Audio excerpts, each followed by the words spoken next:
my YouTube family. Please make sure you like, you comment, you subscribe down below. Also, don't forget to hit that notification bell at the side that lets you know every time when I'm going to upload a video. I also want to tell everybody thank you for all the love and all the support that I got in my last video. I've been reading the comments and I just want to thank you all. Like, I'm excited to take this next big step. But like I said, I'm prepared. I was a teacher's assistant in first grade like a year ago. Recently, before I started my student teaching September that just passed. So I have a lot of resources that I used. And I was a teacher assistant. You know, I made copies because I said, hey, I might be teaching first grade. And then look, I'm going to be teaching first grade my first year as a teacher. So I am going to be showing you guys some resources, not only that you can use with first grade, but I think you can use it practically with any elementary grade level. So I do have some resources that I am going to show you. I'm also going to do a little bit of a haul, showing you some things that I got from Bath and Body Works. And I'm just also going to show you some things that I bought off of Amazon that I really like, because I've been shopping on Amazon a lot lately. So let's get started with this video. Let's just jump right into it. So this is a scent that I got from Bath and Body Works. This is the Lavender Sandalwood. If you guys see this in Bath and Body Works, you guys need to rack up on the whole thing, because every time I go in the store and I try to look for it, it's gone. So this is like a scent where like it comes and goes. So whenever you see it, that's when you got to catch it. So I bought the body scrub, the whipped butter. So it's like this. Let me just open it up. Ooh, that's the top. So it's like this. So you want to make sure that when you see this scent, you rack up. And I also got the body cream. And I also have the body wash too. So whenever you see that scent, I'm telling you guys, that is a scent that you must have. It really smells good. Get the whole scent. Another one that's similar to that one's the lavender smell. This one is the jasmine green apple smell. I like the smell of the body scrub. I didn't want to get the whipped because I already have that one. So something just said, you know what, Shantae, give this one a try. And I have the sugar scrub foaming pink cashmere. So this is one that I got also as well. So now Bath and Body Works, they are having their semi-annual sale, 75% off. So now is your time to go and get some of these products. Also, I want to share with you guys some candles that I've also picked up or I have in my collection. I got the Tiki Beach. This is a really nice scent. This was like when they have those fragrances that come and go, it's like one of their new ones, like the Hawaii kind of theme. So this was like a Tiki Beach one that I really love. Another one I have is the Cactus Blossom. Now this scent you can always see, this candle you will always see in the store. Cactus Blossom. This is one of my go-tos. If I don't have any of my other ones that I use, I'll always get this one. So Cactus Blossom is a must. And I have two Aromatherapy ones that I got, Stress Relief. And I got the Relaxed Lavender and Cedarwood. So these are my two that I really, really like. I got one of my followers when we did the Teacher Valentine exchange. I got her I think it was the scrub. And if I'm not mistaken, the lotion. Really good. I love this. And they also have it the same. For this one, they have the sleep one to this. And I'm telling you, before I go to sleep, I just rub myself down with that. It's a really good scent. You guys should get these two. You know, especially for us teachers when we're just having it wasn't a good day, a low day. Always just good to just take a candle and just, you know, have your you time. So yeah, those were some of the things that I bought off of Bath and Body Works. And next is some things that I bought off of Amazon. So I recently had to get a new laminator because I had a Scotch laminator that I had bought off of Amazon. And of course, it went into, the laminator that I had went on recall, something with the laminator. And I was still tempted to use it because to me, the laminator was working perfectly fine. But I just said, you know what, Shantae, I don't want this thing to catch on fire on me. So I had to cut the cord, all these things just for me to get my money back in order for me to get my full money that I purchased to get it the first time. And I ended up buying a new laminator. It's a Scotch one. I think if you go on Amazon, they'll tell you like Amazon's top item. That was the laminator that I got. So I've been using it. I like it so far. It's been doing pretty well.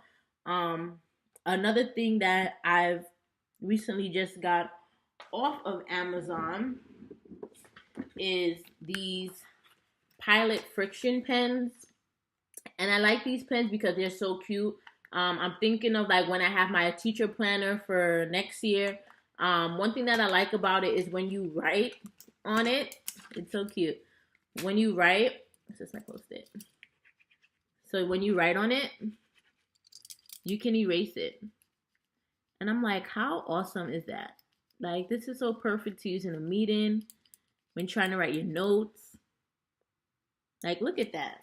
So I was like, hey, I have to get this. I know I'm probably late on it. Maybe this has been out for a long time. But like I said, I saw it and I was like, yeah, I have to get this. Like, this is one that I'm going to need when I'm doing my planning. So I got a whole set of this. And this was on Amazon for $8.01. So yeah, if you're interested, it's on Amazon.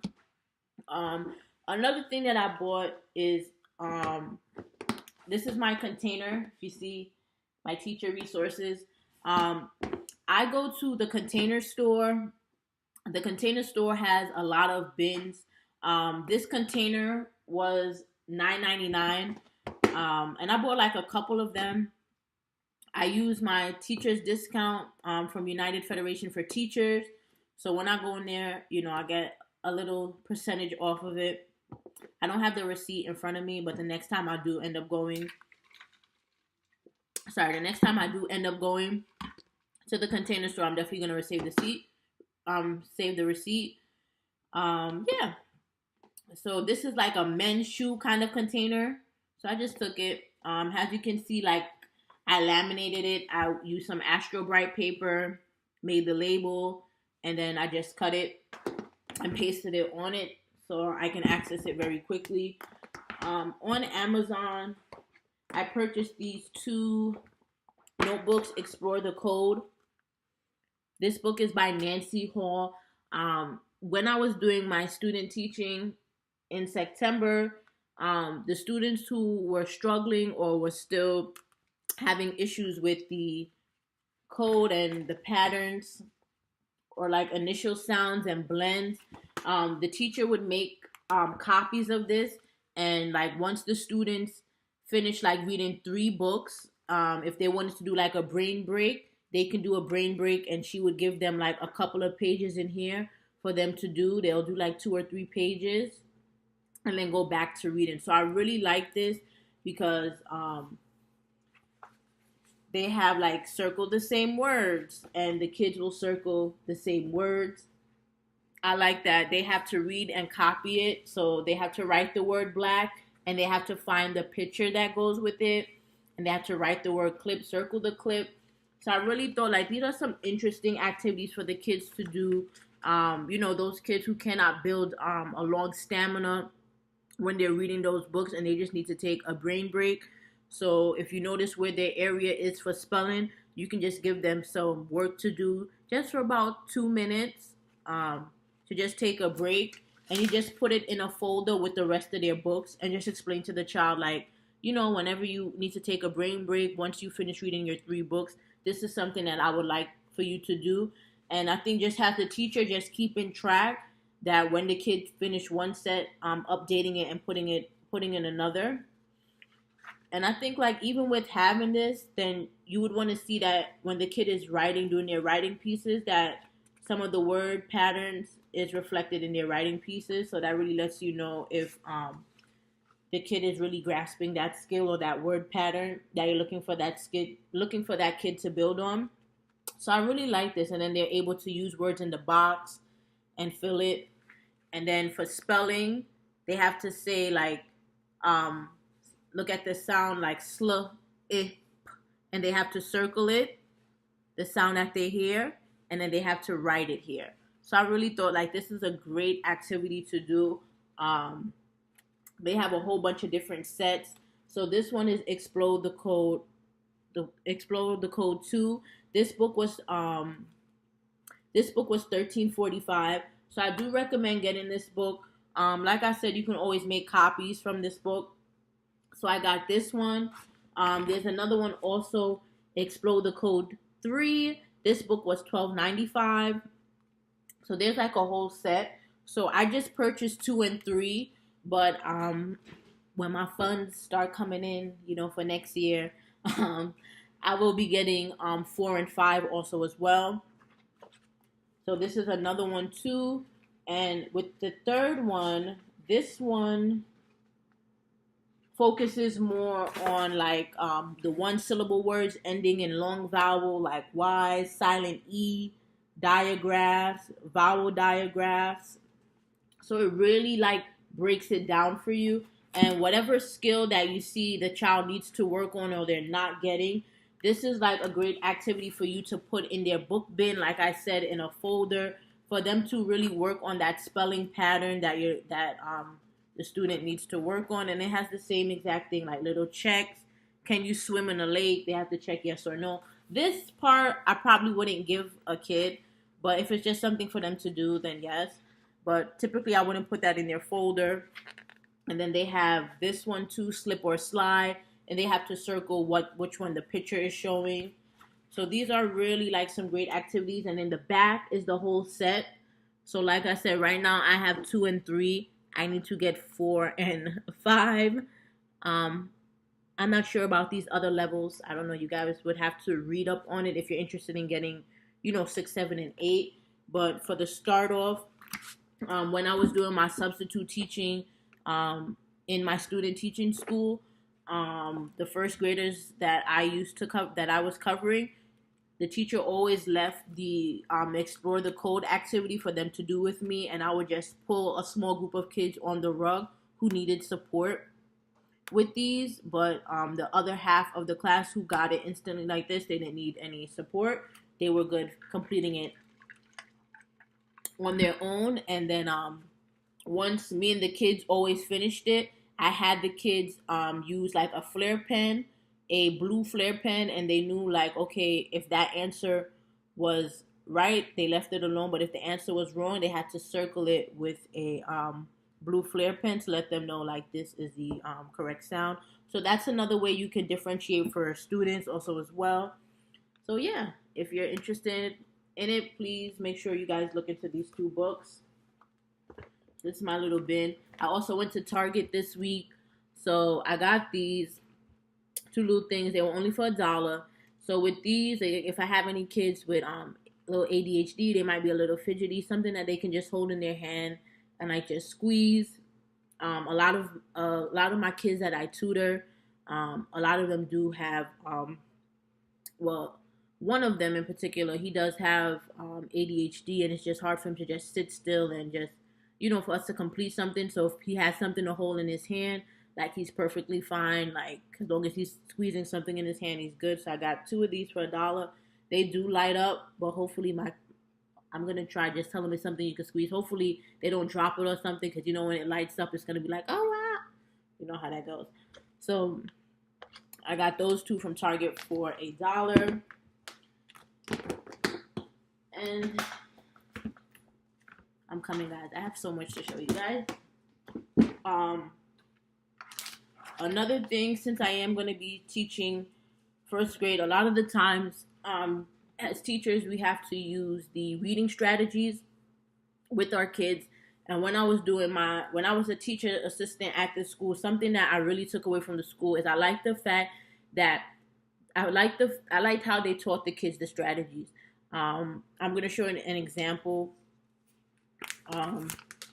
For smooth reading power, they had like the kids were certain powers, and we would put like the kid's photo with that power. So they knew like, okay, well, this student was the smooth reading power. And the teachers took pictures of the kids, have them doing like an action, like see he's holding one of these little toy things and using it as a mic. And it says sound like a storyteller, not like a robot. And I really like this because this is really cute. In my classroom for first grade, if my coworker is interested, this is something that I really want to do, like to see kids take ownership and see like, wow, my picture's up there, I'm the smooth reader power. It gives them more confidence to be more strong in that specific skill that they're particularly working on. Another one we used was the punctuation power, and just having, the kids just take little cute little pictures, and it says writers show you how to read. So she was the punctuation power. I have so many, but those are the only two right now. So I really like this. Like, this is so cool for you to just have it, of course, on Astro Bright paper. You put it on Astro Bright paper. You put it up around the room. But we also made like copies. So like if the kids was working on a specific skill, we would just take it and put it in the kids' reading bin and just let them know, like, this is the skill that you're working on for the week, and I really want you to use this to help you practice your skill. So I like that. I want to make my classroom very friendly for the students. I want a lot of their pictures around the room. The school that I am going to be working at is a Title I school, so it's a school that's very needy. A lot of the kids in that area where I'm teaching from, based on my research, a lot of them do live in shelters, 67% of them. So that's very high. So just from me hearing that, I want to make my room as comfortable as I can make it. I want them to feel like it is their room, their ownership, just to see like their pictures around the room. So that's something that I'm really going to stress to my co-teacher. Like, I want their pictures plastered all over the room. Whether it's like a strategy, even if it's something simple as this, even if it's like, give me 5, I want like the kids' picture with their head and their body like doing the action, and just showing that all over the room. Like the way my ideas are going, like I have like so much ideas. Another thing that we used to do for literacy centers was this. So it has the who. So you always have the kid's name. I like how the teacher differentiated it, where she had the orange group, green, blue, yellow, and pink. So the kids knew like where they was. In regards to the framing of the names, it never switched. So I'm pretty sure, like, I think this group right here was the lowest group here with these 3. So it went from low, medium, high, and whatever. So it never changed throughout the year. Like, these kids was always working with each other in the same group. I really like that the teacher had like the orange group, you're book shopping this day. Like, this was something that they did early in the morning. So every time they came in the morning, they would just see this on the easel. They'll look over. They knew, all right, I'm book shopping. I need to head to the library. Or like, if I'm doing guided reading with the teacher, I need to get my bin and, head to the rug. If they're doing like interactive writing, if they were completing a writing piece or going to start a writing piece, they knew that they had to meet at the table. If the kids were doing math, they had to meet at the table. So sometimes with the math, the kids had unifix cubes, or I would ask them to show me 30, show me 40. How would you make that using the base 10 blocks? And then here is when the kids had partner reading, and wherever partner reading was, they knew that they had to go to the cozy corner and read. And normally, with these, some of them did change. Like, let's say this group was book shopping that Monday. Well, Tuesday, they know that they're going to book shop, and then this would automatically move up here, and they'll be partner reading. So sometimes you can switch it out. Sometimes we had read aloud books, or they got to listen to audiobooks. So sometimes the teacher would use her laptop and have the kids like picking particular audiobooks that they would want to listen to, and they'll go in the cozy corner. So this is something that I really liked to use just for those literary centers, Daily 5.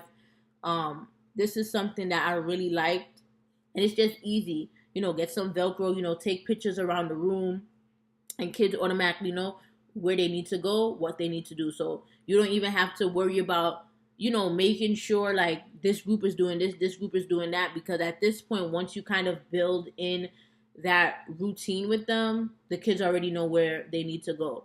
And I think this was perfect for first graders because when I was a teacher's assistant, this did not take long for the kids to get used to because by the by the second week, they knew what time it was.